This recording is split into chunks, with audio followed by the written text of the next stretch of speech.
ஏன்னா இந்த பிரச்சனை உங்களுக்கும் இருக்கா? அப்ப இந்த ஹோம் ரெமெடி உங்களுக்கானது தான். நான் உங்க சித்த மருத்துவர் தீபிகா ரவிசங்கர் பேசுறேன், அட்லாண்டால இருந்து. பாத வெடிப்பு, குதிகால் வெடிப்புன்னு சொல்லுவாங்க, கிராக்டு ஹீல்ஸ். இதுக்கு தாங்க இன்னைக்கு ஹோம் ரெமெடி சொல்ல போறேன்.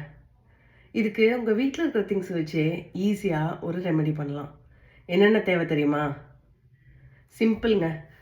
ஒரு அரை வாழைப்பழத்தை எடுத்துக்கோங்க, ஒரு ஸ்பூன் மஞ்சள் தூள் எடுத்துக்கோங்க, கொஞ்சம் ஹனி எடுத்துக்கோங்க, கொஞ்சம் கோகோனட் ஆயில். இது எல்லாத்தையும் நல்லா மேஷ் பண்ணிவிட்டு நீங்கள் நைட்டு தூங்குறதுக்கு முன்னாடி ஒரு 10 நிமிஷம் இதை உங்களோட அந்த வெடிப்பு இருக்கிற இடத்துல நல்லா தேய்ச்சி விட்டு கழுவிடுங்க. அதுக்கப்புறம் ஒரு காட்டன் சாக்ஸ் போட்டுட்டு தூங்கிடுங்க. டெய்லி இதை பண்ணிகிட்டே வந்தீங்கன்னா உங்களோட கிராக்ட் ஹீல்ஸ்க்கு ரொம்ப நல்லது. இந்த டிப் உபயோகமாக இருக்கும்னு நம்புகிறேன். இன்னொரு டிப்போட நாளை சந்திக்கிறேன். இன்னும் என்னோட பேஜை ஃபாலோ பண்ணலைன்னா ஃபாலோ பண்ணிக்கோங்க. எல்லாருக்கும் நன்றி. Have wonderful day.